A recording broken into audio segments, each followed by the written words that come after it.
Okay, if all is working well, this is a video test of the Sony CCD-TRV66. It's from 1998. This is the box that just came in. And it came with a dead NPF 330 battery. And here's something new that I changed around here. I got this one of these roller computer desks the other day, and I decided to use it to put this computer screen on it. I did my best to neaten up the wires so it's not in total wire spaghetti on the floor. So the only three wires that have to actually come out and are visible are the power cables for the CPU and the monitor and the Ethernet cable, because this computer's way too old to have any kind of a wireless connection in it. And it's slow as molasses for much of anything, but it does work. It works pretty well. And I recently had to replace the optical drive in here because the original one failed. It just wasn't loading properly. But now this one works just fine. Only thing that is kind of stupid is they put the headphones / line output in the back of the PC, so if you want to listen to headphones you have to put this all the way in the back, which it's okay, but it takes up a lot of the length of your headphones. So, well, that's what happens when the battery you have, the infilithium battery you have, says you have a full battery. You put the halogen spotlight on for a minute and then it goes completely dead. So I flipped this over and changed this over to a good working NPF 330 battery, which has less capacity, but at least it actually tells you an accurate amount of battery life that you have remaining. Yeah, it says I only have 32 minutes left, but it does pretty well even in low light situations. And there you can see the back of the computer and this massive power supply, which I wish I could unplug it, but the way I have it, it's plugged into an outlet back there, so I really can't unless I were to pull the power from here.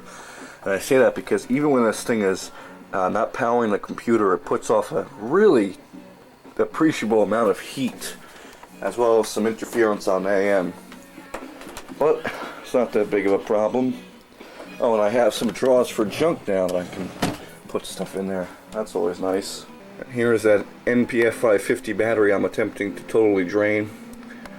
And the reason I'm doing this is because if you connect this to the camera and try to power it on, it'll tell you that the battery's going dead and it'll shut the camera down. But if you go to charge it, it'll tell you have some ridiculous amount of battery life remaining, like 90 minutes, and it's only got another 40 to charge it fully. So the infilithium system's all messed up on this. I have to just drain the battery totally and then recharge it and then discharge it a few times. That seems to be the only way to actually fix it. This is a Sony CCD-TRV67, and you can see I just plugged another infilithium battery, and it says it's got 95 minutes left, which I highly doubt, because it was just saying it was going dead a short while earlier. Oh, and here's an update on my Sony DCR-TRV480. That video seems to be incredibly popular, with people messaging me and asking me how the camera works and different questions regarding it. And unfortunately this camera is pretty much EOL now, and I'll show you exactly what I mean. It'll drain the battery on me. Alright, let's try this again. There we go. So if I open this camera and you look for just a moment, come on, turn on already. It's all out of focus. There's nothing on the LCD, and that's because the something happened with the lens. I don't really know what could have happened, but the lens assembly got knocked loose and out of alignment. So if you try to zoom in or out, it doesn't do anything. The lens does not move like it should, and you get an E:61:10 error, which refers to the lens. So the lens is shot. And in addition to that, this has recently begun to not want to load tapes properly.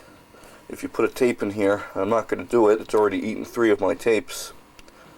It doesn't lift up a little protective flap on the tape enough, and then the tape gets all mangled in between the pinch roller and the take-up spools and everything. So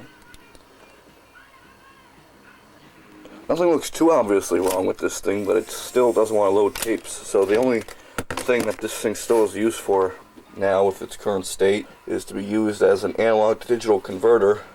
I capture card of sorts, and that's about it.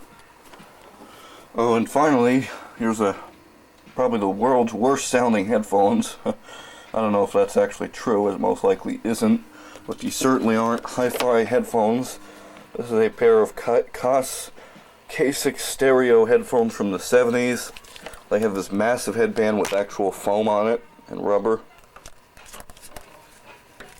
And this giant curly 1/4-inch cable, which was suffering from a bad connection. Every time I would try to listen to anything, the audio would go out of phase, and this connector actually unscrews.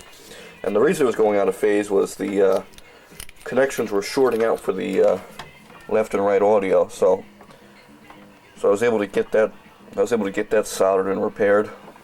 And so what I was considering doing, and the reason why I bought these headphones to begin with,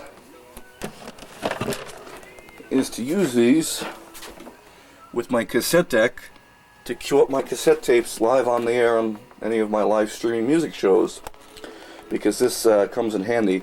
Although I might also use these as the main headphones to monitor my show's audio. They don't sound very good. And I could pull these all around, and it stretches out, and then as I come closer, it goes right back to the normal length. And people have asked me if I still have my iBook G4 and whether I still use it. Yes, I do. In fact, it'll be what I'm going to use to edit this video.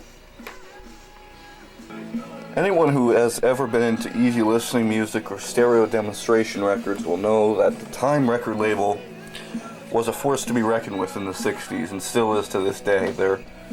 Their easy listening and stereo albums are incredibly high fidelity, high quality stuff. And this was a demonstration record for 99 cents. I couldn't pass that up. And it's a demonstration of all these different songs that come from all of their other easy listening albums, like Seductive Strings, Italian Guitars, Gypsy Strings and Percussion. And it's really an impressive demonstration record. Very high fidelity and high quality. And that Sony CCD-TRV66 I showed earlier, which is a Video 8 XR only model, came with this. It's another NPF 330 battery, but it's completely shot. Doesn't even hold a charge, and it reads about 1 or 2 millivolts. So I think it's safe to say that this thing is garbage. Hey guys, this is Mark Lovis, founder and CEO. Oh, and one final thing I neglected to mention. Here is my IBM ThinkPad R60 again, that I almost forgot to bring up, and it's been inoperable and unusable for the past week and a half now. I got one of those counterfeit Lenovo chargers. The stress relief was very inadequate for an adapter like this that sticks straight out and isn't a right angle adapter. So that's shot, and so is the battery for this computer. I need to buy a new battery, but first things first, I ended up looking into and getting an actual power adapter, a genuine power adapter that is. So I think that does it. I want to keep this video under 15 minutes, and I think I covered pretty much everything and gave this camcorder a decent test. We'll have to see how it comes out once I transfer it into the computer. So I think that is going to be it.